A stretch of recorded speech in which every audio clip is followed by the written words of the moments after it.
Ya puedo comenzar, ¿verdad, Rafael?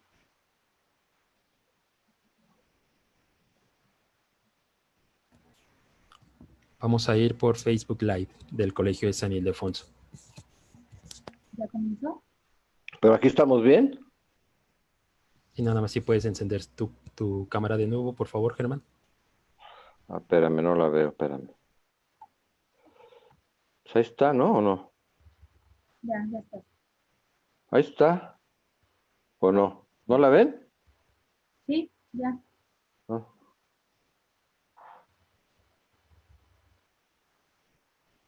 ¿Ya comienzo, Rafael? Iniciamos, por favor. Hola, buenas noches. Gracias a todas y a todos los que nos estén viendo en este momento. Disculpen la tardanza, tuvimos problemas técnicos, pero bueno, es un honor para nosotros estar en esta presentación en el marco de la 8ª Feria del Libro Independiente que organizan la EMI y el Fondo de Cultura Económica. En esta ocasión tenemos el honor de presentar el libro Insurrección de las Palabras, Poetas Contemporáneos en Lenguas Mexicanas, recopilado por Hermann Bellinghausen. Él es un poeta, escritor y cronista originario de la Ciudad de México. Con Ramón Vera y Mauricio Ortiz fundan en 1989 Hojarasca, inicialmente llamado México Indígena. Y bueno, todos los poemas que se reúnen en este libro ya pasaron por las páginas de esta publicación de Hojarasca. Él es articulista y reportero de La Jornada desde su fundación en 1984.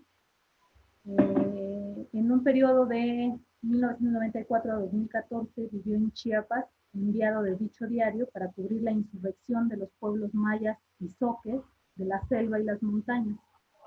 También es cronista y acompañante de diversos movimientos sociales, como el Consejo Estudiantil Universitario y el Consejo General de la Huelga de la UNAM. La Asamblea Popular de los Pueblos de Oaxaca, los inicios del Congreso Nacional Indígena, así como las luchas y resistencias de los pueblos originarios en la montaña de Guerrero y el sur de la Ciudad de México. Como bien lo dice Hermann en su prólogo, este libro es una antología de palabras que son insurrectas, no resucitadas. Y para Editorial Itaca es un honor contar con una publicación de este tipo entre nuestro acervo.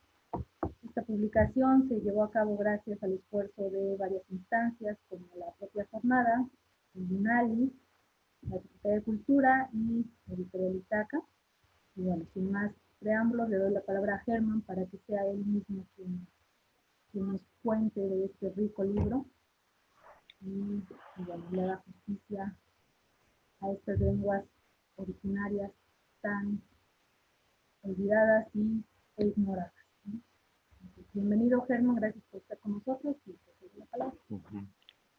Sí, ¿qué tal? Buenas noches. Espero que se oiga bien. ¿Está bien el audio? ¿Sí? ¿Sí? Sí, ok. Bueno, es un gusto estar aquí con ustedes. Y bueno, es curioso presentar este libro porque presenta un escenario que se ha movido muy a prisa. De hecho, aunque se tardó muchos años en poderse concretar esta publicación, porque no era una publicación en principio tan fácil para las editoriales, eh, de cuando salió a ahora creo que ha cambiado mucho el escenario, cosa que era previsible. De hecho, yo ya empezaba a tener cierta impaciencia porque saliera el libro, porque si no, iba a salir un poco ya, quiero decir, superado por lo que está pasando. El libro registra algo que me parece una especie de aventura de la cultura mexicana, que ahora pareciera estar más visible, aunque no estoy del todo seguro, que es la escritura de literatura en las lenguas originarias de México, que es algo que ahora pareciera que ahí estaba, pero eso no sucedía antes, eran muchas excepciones y eran muy pocas las lenguas que, que realmente se escribían y menos con una intención estrictamente literaria. Este libro es un producto un poco accidental de lo que ha sido la experiencia de Hojarasca. porque cuando Hojarasca empieza a salir, era muy excepcional que existieran textos literarios escritos por autores modernos en lenguas indígenas.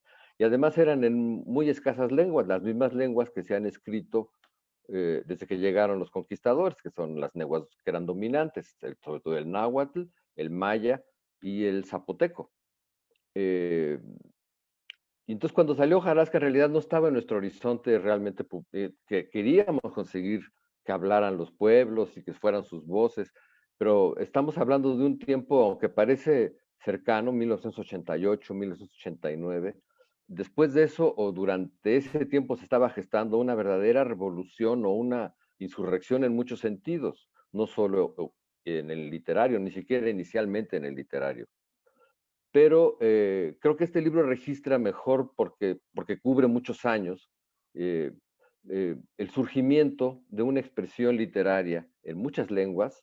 Yo diría que por lo menos 15 están ampliamente bien representadas por escritores ahora, en el siglo XXI.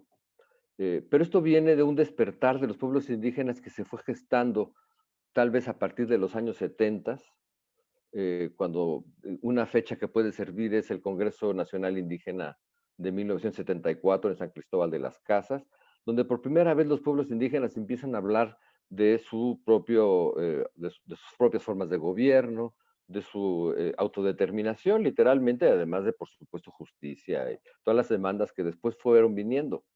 Pero pocos años antes de eso se había publicado ese fantástico reportaje de Fernando Benítez de los Indios de México, donde había un registro casi como en el tono del National Geographic de estos son los pueblos que hay y que están desapareciendo.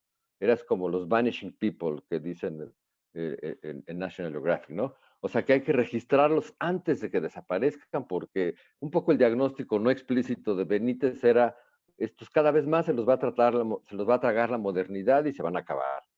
Y ese libro debe estar terminado en el 72, a lo más, o 70 en los mismos años que sucede el Congreso de San Cristóbal. Y, y a partir de allí empieza a haber una serie de cambios, primero no muy visibles, después ya se hacen más visibles. Eh, en la actividad, en la acción política de los pueblos. Empieza a haber cooperativas mucho más autosuficientes y poderosas en Oaxaca, en Guerrero, en Chiapas. En Chiapas se está colonizando y se está fortaleciendo la colonización de la selva lacandona. En Oaxaca están surgiendo las cooperativas cafetaleras que logran tener una gran repercusión en esos años. En Guerrero surge un movimiento muy importante, que es el 500 años de resistencia, eh, porque hay una fecha clave, que es el 92, donde pareciera que era la gran fiesta de la corona española, y la corona española y los gobiernos, incluyendo el de México, los gobiernos americanos, fracasan totalmente porque planean una fiesta que no es tal. Los pueblos que ya venían un poco reivindicando la fecha, ese día liquidan la idea del Día de la Raza. O sea, eso ya ni siquiera hoy se habla del Día de la Raza. Dejó de ser una fiesta para volverse la celebración o la conmemoración de una especie de tragedia, de una invasión, y cambió completamente el sentido.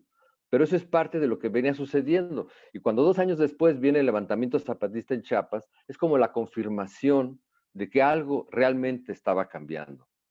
En todos estos años todavía no podemos hablar de que existiera una verdadera literatura indígena, al menos no muy extendida. Para nosotros era excepcional encontrar autores que escribieran, y muchas veces era casi casual o era más la tradición oral. Por decir algo, la revista Hojarasca desciende de México Indígena, que fue la revista del Instituto Nacional Indigenista de México, fundada por Juan Rulfo, y que duró muchos años como una revista institucional donde los antropólogos y los investigadores se expresaban, pero es increíble que en todo ese tiempo no se registra ninguna literatura indígena, ni siquiera parece que estar en el horizonte. Están pensando en todo caso, sigue habiendo la idea de la literatura indigenista, la literatura sobre los pueblos indígenas. Y cuando empieza, primero nos llamamos también México Indígena y luego Hojarasca, eh, seguía un poco la situación así. Y le dimos un contenido mucho más periodístico, un compromiso político mucho más claro a favor de los pueblos. Todo eso también como que salimos en un momento peculiarmente afortunado, porque el tema mismo empezó a ganar importancia, como lo confirma el levantamiento zapatista del 94, que desde las páginas de hojarasca fue muy cubierto. Sin embargo, todavía no existe una verdadera expresión literaria que se pueda considerar importante, y entonces algo sucede. Este libro, el libro de Insurrección de las Palabras del que estamos hablando, yo creo que prácticamente todo, salvo algunas excepciones que son importantes, está escrito en el siglo XXI.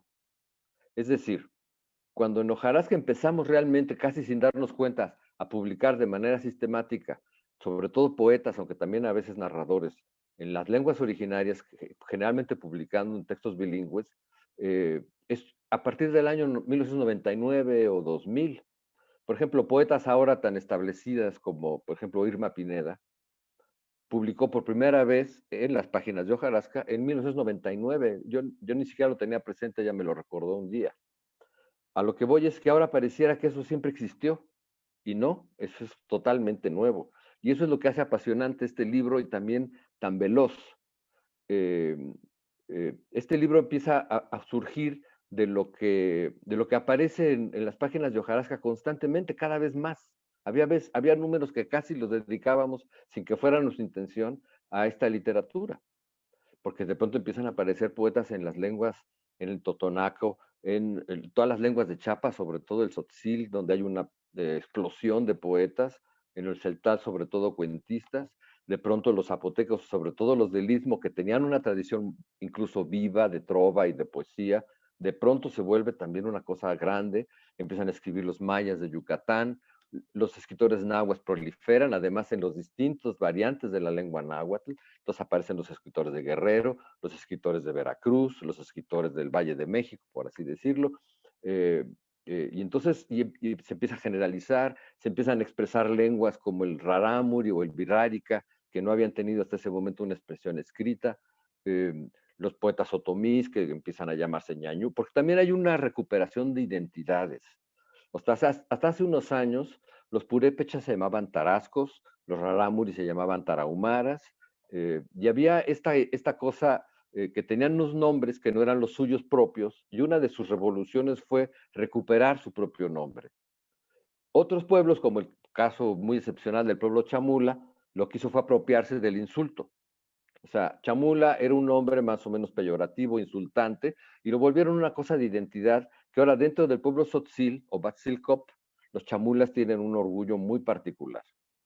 Quiero decir, todo esto sucede, además imaginen, viene también el levantamiento zapatista que con un discurso muy a favor de lo indígena empieza a ser también un recipiente de lo que está pasando. Cuando vienen los diálogos de San Andrés, para sorpresa de todos, incluyendo los zapatistas y sobre todo del gobierno, se vuelve un evento en el que no se negocia del gobierno con los zapatistas que se levantaron en armas, sino con los pueblos indígenas de México que se hacen presentes en San Andrés y llegan a estar presentes por lo menos la mitad de los pueblos conocidos de México, los más importantes. Entonces el gobierno ya se siente enfrentado a una situación a la que no estaba preparado, porque de pronto tiene que hablar con los huirráricas, tiene que hablar con, están representados los rarámuris, están representados muchos pueblos del centro de México, los mijes, los mixtecos, también los mixtecos a su vez en estos años han adoptado sus propias identidades, los tunsabi, los nusabi, hay quienes incluso consideran mixteco un nombre peyorativo, lo mismo sucede con los ñañú o otomís, que también hay otras identidades, están los ñujú, están los que se llaman otomís, así se autodenominan, mientras que a otros les parece un nombre insultante. Es decir, hay un proceso de adopción o de recuperación de identidades que viene acompañado del hecho de que se pueden escribir las lenguas, que ese es otro de los asuntos revolucionarios. O sea, muchas de estas lenguas nunca se escribieron, pueden ser milenarias. Tal vez el mazateco es más antiguo que el castellano, no estoy seguro, pero ciertamente no se había escrito nunca. Pero se había hablado. Y en alguna cita que está en el prólogo del libro de Noam Chomsky, dice que las lenguas no necesitan ser escritas, que las lenguas en que se escribió la Biblia fue escrita muchos años después de que fue pensada la Biblia, que a su vez es un montaje de otras cosas. Es decir, que llegue una expresión escrita puede tomar siglos y eso no importa. Entonces, menciono la lengua mazateca porque sucede hacia la segunda mitad del siglo XX la aparición de una figura fundamental, que es María Sabina, que es una chamana mazateca, que se vuelve famosa por diversas razones, porque la visitan personalidades, entre otras también Benítez, el Gordon Wasson, y se vuelve una figura mundial, que es una mujer muy sencilla, una chamana, que lo que hace es la sacerdotisa de los hongos alucinantes de la Sierra de Oaxaca. Y ella resulta en sus cantos, que son grabados, resulta con el tiempo, cuando se empieza a traducir, que lo que está haciendo es poesía, que está creando lenguaje, que está creando cantos, que es lo que finalmente hace la poesía. Cosa que tendrá influencia para cuando empiezan a escribirse las lenguas. Todo esto gracias en parte a las computadoras, a la tecnología y también al avance de los estudios lingüísticos hechos por los lingüistas, que las lenguas empiezan a ser posibles de ser escritas. Por supuesto, todavía hay mucho pendiente, falta que los sonidos de las letras, digamos, occidentales se ajusten bien a los sonidos, sobre todo de ciertos idiomas mexicanos que no son no obedecen tanto al alfabeto castellano. O sea, no es lo mismo la lengua náhuatl, que de alguna manera funciona muy bien, incluso hay una fusión de 500 años entre las dos lenguas. En cambio, lenguas como el mazateco, sobre todo lenguas más difíciles como el mije, el mixteco, el chol, que todavía no se entienden con las letras que tenemos nosotros, y sin embargo ya se está escribiendo en esas lenguas y en algunos casos realmente de manera de alto valor literario. Entonces, este libro reúne poetas de muchas de las lenguas mexicanas, muchos de ellos muy jóvenes, que escribieron en ese periodo. Porque por ejemplo, ahora hay algunos que no sé si siguen escribiendo, les he perdido el rastro, les hemos perdido el rastro. A lo mejor fue solo una época de sus vidas. Buena parte de la poesía mexicana ha sido escrita cuando los autores son jóvenes. No es tan común en general en la lengua canónica mexicana la escritura eh, de la edad, sobre todo los contemporáneos, todo eso fueron básicamente poetas jóvenes. Entonces tampoco debe de extrañarnos que la poesía indígena, al menos en este periodo de nacimiento, sea escrita por jóvenes que luego no necesariamente escriben, o porque se volvieron profesionales de lo que se dedican. Hay gente que se ha vuelto funcionario educativo, o funcionario político, o simplemente por otras razones que ya no necesariamente escriben. Creo que es un libro donde, a pesar de que pueda haber desigualdades, es una especie de tesoro, de una nueva riqueza que hay en México. Una cosa que es un fenómeno nuevo, que es nuevas literaturas. O sea, es algo que sucede poco en el mundo en el siglo XX, siglo XXI, que surjan nuevas literaturas. Por supuesto que no es único de México que se esté escribiendo literatura indígena o de pueblos originarios. Se viene haciendo en Estados Unidos, sobre todo, y también en Canadá, aunque con la salvedad de que la mayor parte es en lengua inglesa, porque esas sí son lenguas que han sido muy castigadas, muy desaparecidas. Y luego en el continente americano ha habido, por supuesto, escritores en Guatemala, muy importantes, en Colombia, en Perú y Ecuador, Bolivia, pero no tienen la cantidad ni la profusión que tiene la poesía en México. Es lo que me hace sentir que es una forma excepcional, un acontecimiento excepcional. Mientras tal vez en México el pensamiento de las lenguas indígenas y desde las lenguas indígenas está menos desarrollado que, digamos, en Bolivia o en Ecuador, digamos, la filosofía o la teoría de los pueblos, que viene desde los pueblos originarios que ahora están en un proceso de descolonización dentro de la colonización interna de las naciones. Eh, México tal vez no ha tenido unas aportaciones tan importantes como las de otras partes, como del mundo andino, pero en literatura me da la impresión de que es de los que tienen tal vez donde hay más esta explosión de expresiones en las lenguas originarias. Una excepción adicional sería el pueblo mapuche en Chile, sobre todo, también están en Argentina, pero en Chile, donde tienen un tiempo de esforzarse también por escribir en su lengua, además de que hay muchos autores mapuche, aunque solo escriban en castellano, pero digamos que sería el otro lugar donde hay una verdadera efervescencia de escritura, pero es solo un pueblo. En México, ahora se habla de 68, por lo menos en la mitad ya se ha escrito literatura significativa. Para darnos una idea, pensaba leer de repente algunos de los textos que aparecen en el libro. que dan una idea de la variedad de lo que tiene, porque dejó de ser también una escritura, digamos, tradicionalista, que era un poco la idea a la que estábamos acostumbrados, y que además es como empieza, como una afirmación de las raíces, como un canto a la tierra que los vio nacer, y empieza cada vez más a ser una reivindicación y en ocasiones una creación completamente moderna. Hay poesía lésbica y gay en este libro, hay,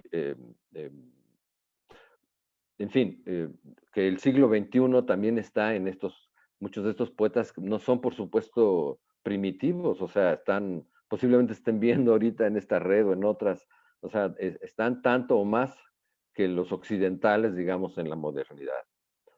Este es un poema de Andrés López Díaz, que es un poeta, cuando lo escribió era bastante joven, Batzilcop o Tzotzil, del pueblo chamula, decía yo que la lengua tzotzil de pronto, de no ser escrita y de no tener una expresión escrita, se llenó de poetas, ahora son decenas de ellos, algunos han seguido, otros no, algunos han logrado incluso reconocimiento, digamos, nacional, y eso es totalmente nuevo, ¿no?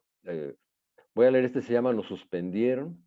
En el libro, por supuesto, están, salvo excepciones, todos los poemas vienen en la lengua originaria, que es un esfuerzo notable que hizo la editorial Ítaca, y en castellano. Generalmente las versiones son del mismo autor, excepcionalmente alguna de las dos versiones es de algún traductor, pero es muy excepcional. Este se llama Nos suspendieron. Repito, es un poeta chamula, Andrés López Díaz. Nos suspendieron en el tiempo, suspendieron el ciclo de nuestra vida, nos crecieron la noche, tétrica y fría, nos cubrieron de polvo los ojos y el alma, nos cortaron los 10 dedos de las manos y los 10 dedos de los pies. Nos suspendieron en el vacío, en las cuevas ocultas, en los escombros de la guerra, en las piedras edificadas. Nos suspendieron en el salvajismo, en las oraciones de los santos, en los ojos de los sacerdotes, en el discurso de los gobernantes, en las armas de la esclavitud. Nos suspendieron en la historia, sin materia, sin deseo, sin alivio.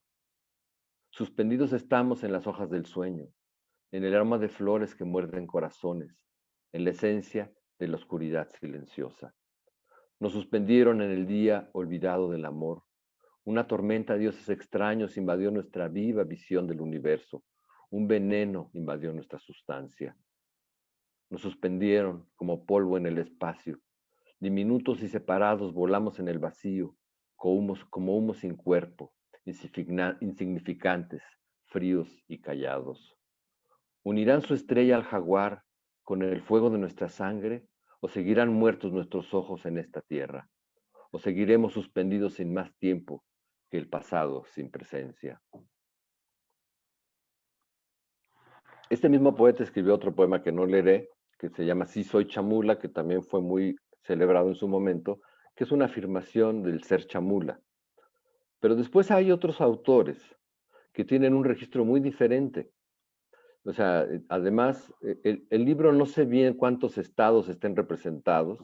La forma en que está hecho, que es en principio aleatoria, pero que funciona extrañamente, ya lo verán los que no conozcan el libro cuando lo vean, que no es por nada, pero bueno, estas sesiones se supone que es para recomendarlo y sí vale la pena. Está por el nombre de pila de cada uno de los autores, que es lo que lo hacía más variado y de alguna manera le da un ritmo que con otros criterios como el de la lengua o el del estado o el del apellido mismo no hubiera sido tan, digamos, tiene más un juego de azar, un poco en la idea de Li Ching que usaron cuando se hizo pues el movimiento, es decir, hay un azar jugando en esto. Otro poeta, este es un poco del primer periodo de la escritura, después yo no he visto que haya seguido escribiendo, que es un celtal de Tenejapa, que es un celtal de la región cercana a San Cristóbal de las Casas, es decir, no pertenece, está en el borde de lo que es la región celtal, que más bien corresponde a las selvas, que se llama Búfalo Conde, que tenía la particularidad en lo que escribía de que se había inspirado mucho en el siglo de oro español. Entonces hay ecos de los poetas españoles del siglo de oro en esta poesía escrita en celtal. Voy a leer Flor de Oro. fuente de huertos de mi amado, norias de aguas sagradas para mi honor, que corren del campo donde descansa el búfalo. Venga, mi amado legendario. Ya vine a mi campo, oh amada compañera mía, mi agua y mi jugo he bebido, esposa mía. Toma abundante jugo, amada mía. Es la voz de mi esposo que me llama. Aquí es inevitable el eco de San Juan de la Cruz, por supuesto. Eh, ahora, bueno, para seguir hablando del asunto, este libro, además, de alguna manera, como las cosas han cambiado mucho, empezó a haber una gran cantidad de premios. O sea, no digo que esté mal, pero hay un contexto, un contenido paternalista en esto de vamos a dar premios. Es más fácil ganar un premio que publicar un libro en lengua indígena, porque sigue siendo difícil. Solo hay determinadas editoriales que están dispuestas a correr el riesgo.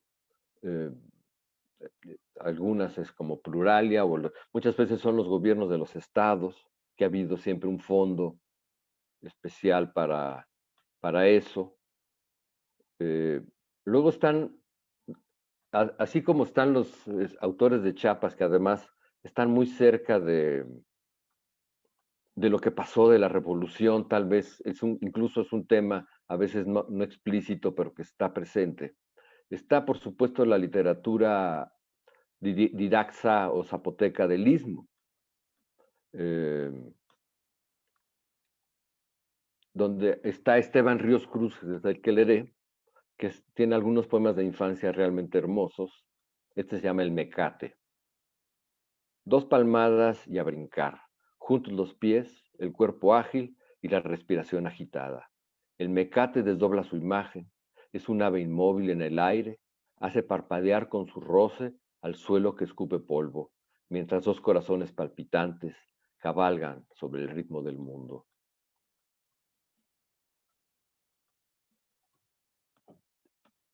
Yo creo que en ocasiones uno encuentra en estos poetas una poesía más necesaria y más relacionada con la vida que realmente existe de lo que encontramos en los poetas en la lengua dominante de México, que es el castellano.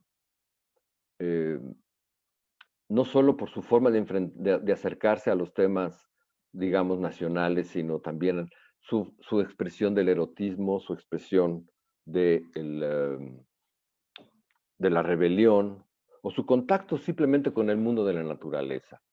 Este es otro poeta zapoteco del Istmo, Francisco de la Cruz, y se llama El Jabón. Mi mano izquierda, envuelta con guantes blancos, guarda 3 flores rojas. Mi mano derecha sostiene un jabón perfumado con lirios. Esta noche candorosa te inundarás de sudor. Espero que me abras la puerta, recibas las flores, respires su aroma y me invites a bañarte. Mientras el agua recorre tu cuerpo, yo deslizaré el jabón suave por tu piel, cabellos, sin prisa y en silencio. Hay algunos autores que yo considero que son autores mayores de la literatura mexicana contenidos en este libro. Particularmente, déjenme encontrar, hay un poeta náhuatl de la Sierra de Veracruz, déjenme ver si lo encuentro. Bueno, también ahora hay una serie de autores que se han vuelto muy conocidos, como Uber Matiguá, que es un caso particular, porque es un poeta que escribe en la lengua mepá, conocida también o anteriormente como tlapanecos, que es un pueblo poco visible que ha sobrevivido y ha existido en la montaña de Guerrero por siglos, y que tienen una forma de organización muy eficaz. Entre otras cosas, ellos están en el origen de la policía comunitaria de Guerrero, que es tan importante. O sea, que también hay procesos sociales que acompañan a esta escritura.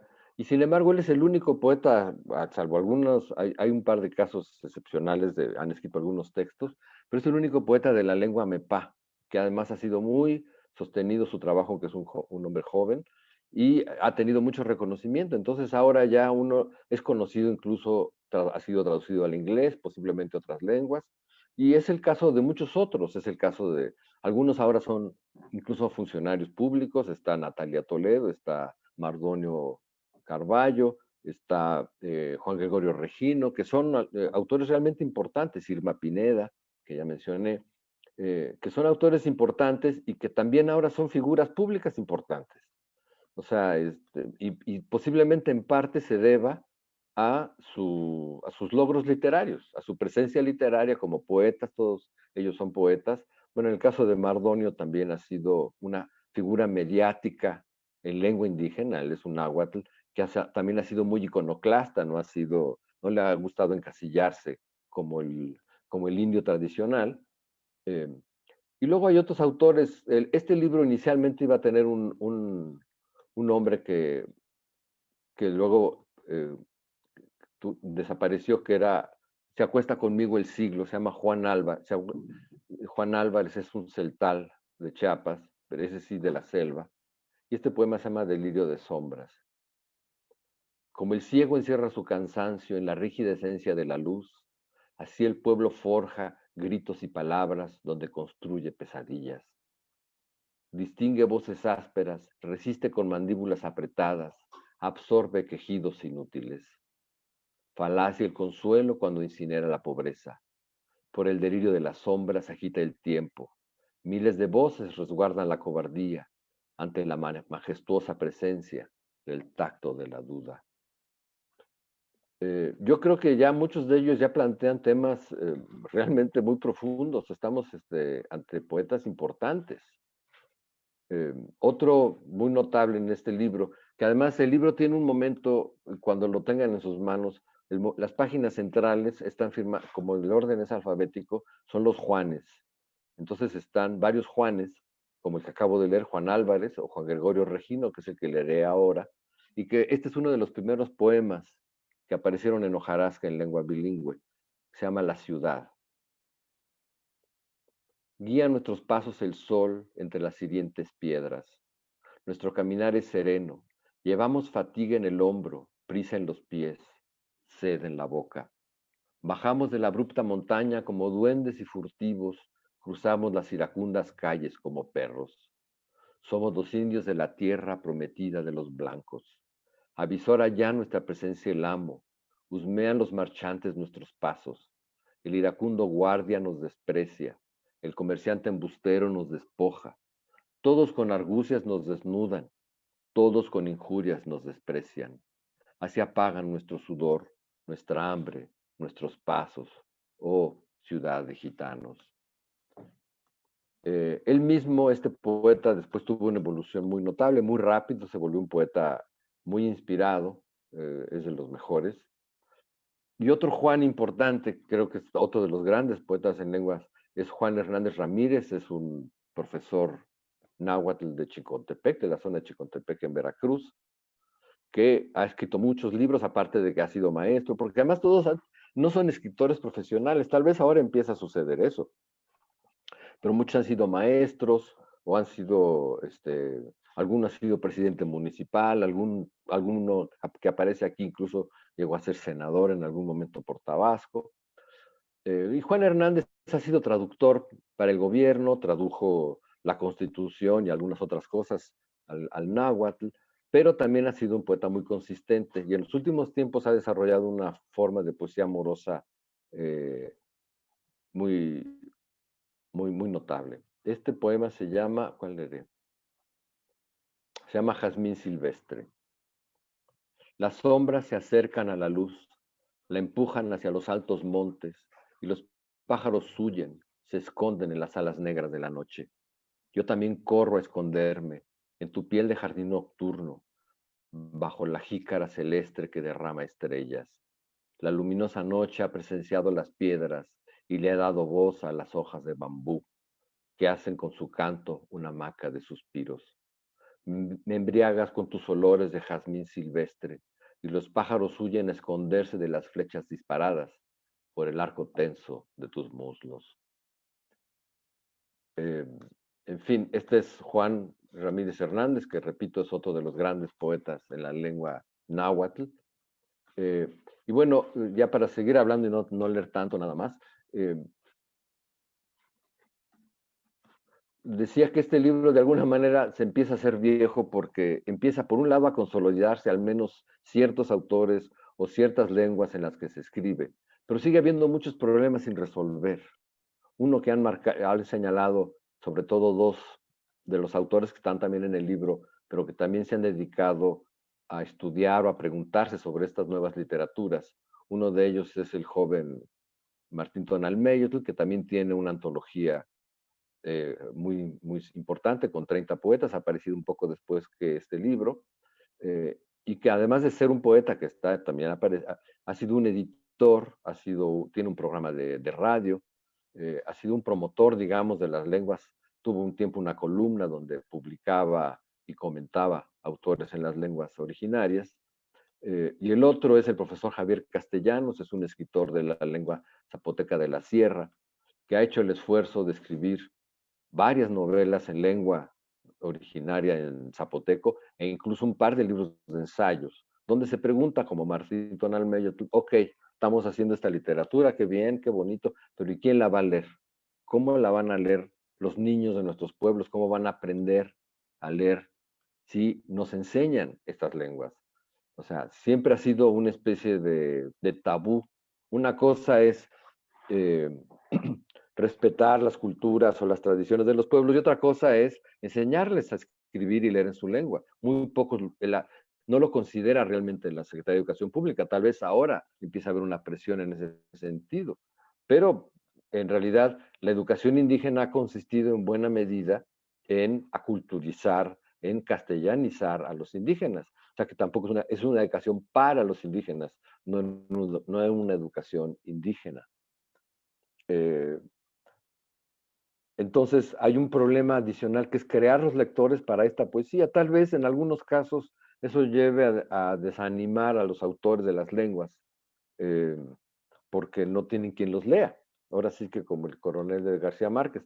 Eh, pero otros, yo creo que es parte de la creación de esta escritura, es una forma de echar a andar esta, esta escritura y esta forma no oral solo de escribir literatura. Algunas editoriales muy claramente en algún tiempo hizo mucho la editorial Pluralia, que además incluía en sus ediciones, incluía un compact disc donde podíamos escuchar y sobre todo en sus pueblos podían escuchar a los autores. Porque luego también está el hecho de que van a los lugares, en algunos lugares, como por ejemplo el poeta Mepa que les decía, eh, Ubermatigua, que llega a su pueblo y es una figura que lee poesía y les encanta escucharla y la aprovechan mejor que nosotros, pero no la leen. Entonces todavía está por verse ese aspecto. Bueno, otro aspecto importante de este libro es que como parte también de estos cambios de los pueblos originarios, también ha habido un despertar de las mujeres. Entonces, la presencia de mujeres, aunque no sea mayoritaria, es muy significativa y sobre todo de autoras jóvenes. Entonces, en la poesía femenina, si es que tal cosa existe y tiene sentido, la diferenciación tiene una presencia importante y en algunos casos revolucionaria. Porque, por ejemplo, cuando vemos a una mujer joven, por decir algo, del pueblo Tzotzil, Chamula, hablar de sensualidad y sexo abiertamente, conociendo cómo es la vida de esos pueblos, donde, es revolucionario. Una mujer capaz de hacer eso, que se atreve a hablar de su cuerpo y a hablar del deseo, es revolucionario porque las tradiciones han sido mucho más conservadoras incluso en ese sentido que la dominante nacional. También hay una autora Soque que también tiene una presencia ahora muy marcada, que es Miquea Sánchez, porque también es una figura pública, ha representado a su pueblo, ha sido una figura mediática, ha dirigido una estación de radio, y ella escribe en lengua Soque, y voy a leer un pequeño poema de ella que se llama Llegará la muerte, y te encontrará en tu cama, entre los hongos que habitan tu casa, o en el recuerdo de la mariposa negra que anticipó tu ausencia. Entonces olvidarás tu nombre y te volverás sueño, el sueño de una tarde no contemplada, o el sueño del niño desamparado que fuiste y no has dejado de ser. Además, una cosa es que sean mujeres y otra cosa es que tengan temas, digamos, femeninos o feministas. Digamos, en ocasiones están, todo es incluso más allá de eso, están realmente participando en una forma de revolución, eh, que es no nada más política, sino es cultural, es de vida cotidiana, de vida social. Ahora hay un poeta que se ha vuelto una figura pública también importante en la resistencia contra el Tren Maya, que es Pedro Ucbe, que es ante todo un poeta importante de la lengua maya. Incluso ha logrado un reconocimiento internacional como poeta que le ha ayudado también a su lucha política, porque es una figura muy respetada y que se opone contra toda la parafernalia del Estado mexicano actual a el Tren Maya. Leeré un poema suyo que se llama Te adelgazas como impureza de atole nuevo. Fue cuando se deshizo agua el atole de masa, cuando se hizo agua, perdón. Fue cuando se hizo agua el atole de masa. Derrumbaron el sabor del atole nuevo. No lo purificaron ni lo acariciaron. Ennegrecieron con endulzante su rostro. Cambiaron su cuerpo de jícara con una botella. Se hizo moneda el día del pibil Naal. Conquistó el paladar de los niños. Dejó sin maíz los labios de la mujer. Pero esto ha llegado hasta Xquic, dijo a la mazorca de Shivbalanquej cuando lo hizo atole. Recordarás que maíz es tu alma. Algunos de los poetas son migrantes, han escrito desde Estados Unidos o desde Canadá incluso, eh, y tienen ya referentes incluso del mundo anglosajón, lo cual no es desnacionalista, sino simplemente es realista. Buena parte de los migrantes que trabajan de jornaleros en California, en Oregon, incluso en el sur de Canadá, son de pueblos originarios, son de muchos lugares, de Oaxaca, de Guerrero sobre todo, pero de muchos lugares. Entonces, están, digamos, tan cerca de la cultura estadounidense como las personas de la ciudad. Entonces tampoco hay que asustarse de que de pronto tengan referentes culturales que llamaríamos yanquis.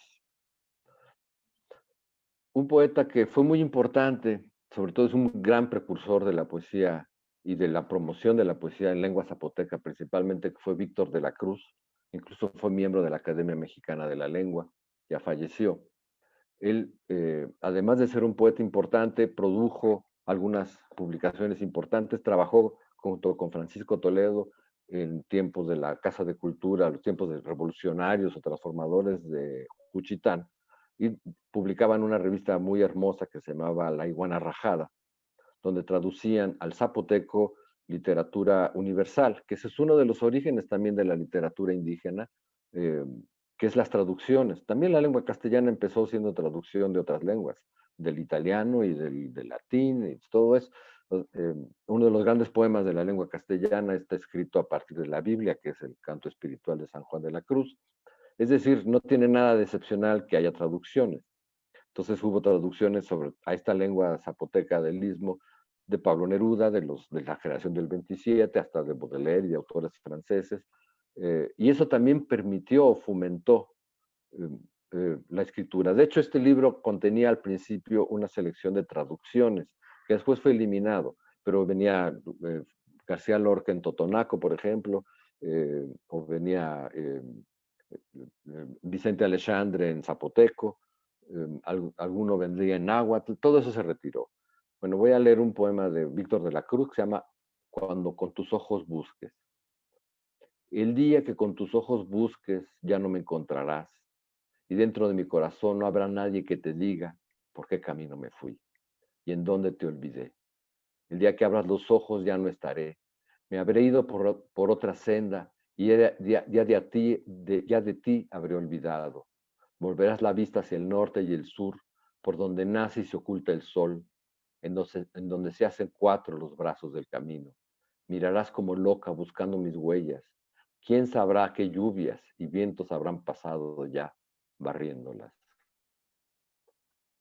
Eh, Otros poetas importantes en estas lenguas. A ver, tengo un mensaje, perdón.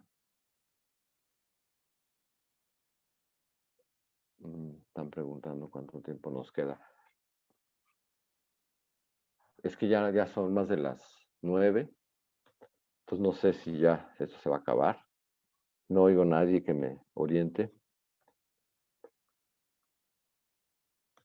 Pero bueno, voy a leer a otro poeta. Seguimos, todavía hay tiempo, no te preocupes. ¿Todavía hay tiempo? Ah, ok. Víctor Terán es también un maestro, ha sido también un activista del pueblo, de la cultura, ¿no? Y también incluso como en el magisterio en Oaxaca, y ha sido un poeta muy, muy afortunado. Este se llama El Sol Combate. El sol combate, se revuelca con la luna. Salgan que ya decae, firmeza no se le mira. Traigan los fierros que encuentren en los caminos. Detengamos al aventajado. No importa que sea el mejor guerrero. Golpeen con furia los metales. Un estruendo se requiere, que el cielo se derrumbará si el sol pierde la pelea. El sol combate, se revuelca con la luna. Salgan todos a ayudar si no quieren que oscurezca a morir. Yo creo que pronto va a hacer falta actualizar esto, porque yo creo que va rápido, aunque también repito que algunos de estos autores pareciera que han dejado de trabajar, pero de cualquier manera hay otros nuevos, hay muchos. Nosotros en Hojarasca seguimos recibiendo autores nuevos, jóvenes, o sea que es algo que no se ha detenido, pero tal vez hubo un primer boom que está pasando. Y hay unos que se establecieron, incluso ya son, yo diría que escritores profesionales, cosa que no eran cuando empezó la aventura de este libro. Algunos de ellos, repito, no tanto que vivan de lo que escriben, pero trabajan en lo que trabajen, porque son escritores en lengua indígena, pueden ser profesores, pueden ser personas de medios, pueden ser funcionarios, pero incluso su identidad es poeta o escritor de tal lengua, ¿no? El libro termina, repito que como era en orden alfabético, con una autora de la que tampoco he oído mucho posteriormente, que es Meroicoc o Guave, que es el otro pueblo importante del Istmo de Tehuantepec, que ahora también ha tenido presencia por su resistencia a las eólicas y a cierta minería. Hace poco hubo una masacre horrible en un pueblo Guave, Santa María del Mar. Y esta es una autora que se llama Zulvia Orozco, y el poema se llama Lagarto. Mi madre soñó que un lagarto trepaba un cocotero. Al poco tiempo bajó y se metió en sus brazos. Se amamantó de ella. Cuando creció buscó una laguna, y cada vez que el lagarto llora, gotean los ojos de mi abuela, y yo la veo desde lejos. Mis ojos están tristes, ven el mar todos los días y rompen en espumas y sollozos. Mis ojos negros de noche buscan otro mundo, quieren vagar, dormir, descansar. Mis tristes ojos, silenciosos, esperan el silencio que vendrá con la frescura de otros soles, otras lunas. Ellas saben de la amada cabellera, de los vaporosos olores que nos vuelven locos. Ahora amargan los sueños. Mis ojos ven las nubes, tierras escondidas, dibujan soles, empujan las alas de los vientos, gritan que el viento es camino y se pierde en largos caminos de viento. Mis ojos viajan esta noche, conocen otros cielos, montes, mundos, conocen el dolor, la pena, los inútiles llantos del mar, de la mar, que rompen en olas. Eh, los poemas de este libro fueron obtenidos de muchas maneras. Algunos aparecieron publicados en ediciones incluso artesanales o gubernamentales de algún estado, que había que ir a ese estado para encontrar esas ediciones. Empezó a suceder hace unos años en Chiapas, ahora es, digamos, más normal encontrar ediciones en las lenguas mayas de Chiapas o el zoque. Otros fueron enviados directamente a Hojarasca, otros aparecieron en revistas de todo tipo, accidentalmente. También se le debe algo a las antologías. El libro incluye una cierta bibliografía de fuentes directas. Hay antologías, hay libros de recopilación que fueron considerados, y también es muy importante hablar de quiénes son los antecedentes, los primeros que prestan atención a esta literatura que le permite tener el estado de, llamemos, dignidad cultural que tiene actualmente. Y creo que son muy importantes dos personas que ya no están con nosotros, que son Carlos Montemayor y el profesor Miguel León Portilla. Y también en Chiapas fue muy importante, aunque tal vez de menos proyección nacional, Antonio Reyes Matamoros, que fue promotor de los escritores celtales y tzotziles, fue editor de ellos, publicó muchos libros y los estimuló muchísimo. Yo creo que él es muy importante. Luego están los poetas, como decía Víctor de la Cruz, Natalio Hernández, que son como los precursores de esto, le dan una dignidad cultural a esta escritura. Y es muy significativo que este libro, en realidad, que parecía que no iba a salir nunca, se destrabó en el momento en que un grupo, no un grupo, sino fue por separado, pero este libro se debe al interés de varios poetas. Uno de ellos es Tomás Calvillo, es un poeta de San Luis Potosí, que fue el primero, casi fue el que hizo posible que se echara a andar la posibilidad de esta edición desde el Colegio de San Luis, que fue el que creyó en el proyecto. Otro fue Eduardo Vázquez Martín, que a la sazón era secretario de Cultura de la Ciudad de México y que hizo también que el gobierno de la Ciudad de México participara en esta coedición. Otro fue Juan Gregorio Regino, que además ha sido cercano a esta aventura desde muchos años, que actualmente dirige el Instituto Nacional de Lenguas Indígenas. Y por último, pues el periódico La Jornada, donde ha aparecido hojarasca desde hace ya muchos años. Prácticamente todos estos poemas aparecieron ya en el periodo de que hojarasca está en La Jornada. Y bueno, por supuesto, la editorial Ítaca, que creyó en este proyecto y lo hizo suyo, que implicaba un esfuerzo importante, porque era hacer un libro en muchos idiomas, lo cual tiene complicaciones de muchos tipos.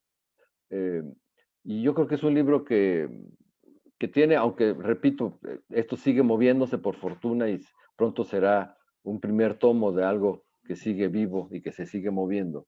Pero yo creo que es un libro que vale mucho la pena que lo busquen, no porque yo lo haya compilado, he tenido la fortuna de hacerlo, pero no es por eso, sino porque realmente es la oportunidad de tener una visión lo más amplia posible de por dónde están transitando la poesía y los pensamientos de los pueblos originarios de México en un momento en el que son tan importantes y quizá podemos decir tan necesarios. No sé si ya quieran. Así es. Pues mira, ahorita no tenemos preguntas en el chat. Entonces, si tú estás de acuerdo y ya no tienes nada más que agregar, obviamente es un tema que da para mucho más. Nos encantaría seguir escuchando estos bellos poemas. Pero no sé si tú quieres que ya... ¿Qué me dices? ¿Que lea algo más? Bueno, no, digo puedo leer. Que nos encantaría, ¿no?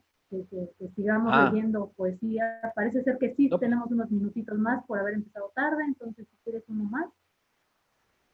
Bueno, hay un poeta maya peninsular muy importante, Feliciano Sánchez Chan, del que alguna vez publicamos una serie de sueños. El libro no recoge todos, porque eran muchas páginas. Pero voy a leer uno de estos sueños.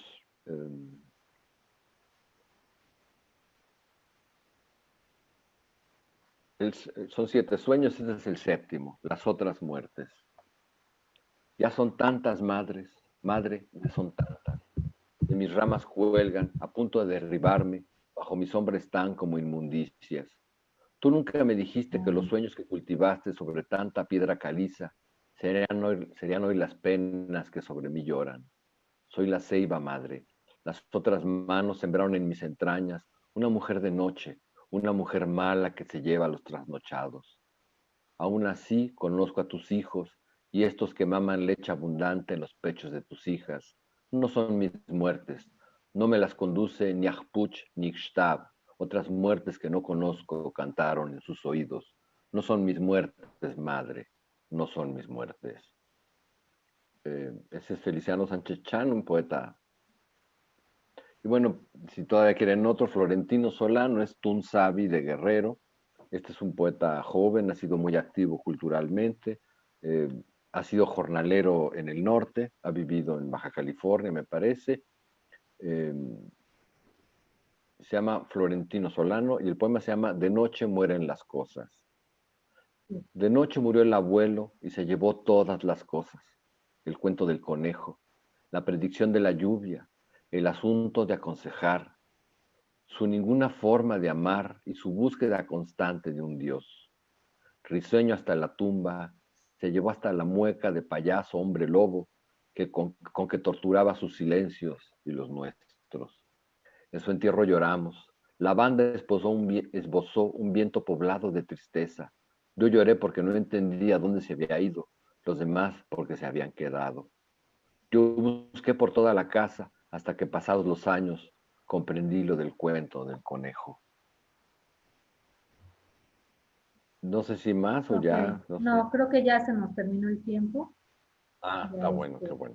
ya Pero estamos. bueno, para terminar nada más recomiendo mucho que consigan a través de Ítaca o como puedan el libro. Así es. Espero que algún día se acabe, no por interés de otro tipo, sino porque realmente querrá decir que llegó a las más manos posibles. Así es. Muchas gracias, Germán. Y pues, bueno, recordarle al público que el libro sí está al alcance de todos, tanto en Itaca como en la propia feria y sus medios físicos y virtuales, a un precio especial. Y pues bueno, muchas gracias, Germán, y gracias a todos por acompañarnos. Gracias, buenas noches, Hasta luego, buenas mucho noches. gusto.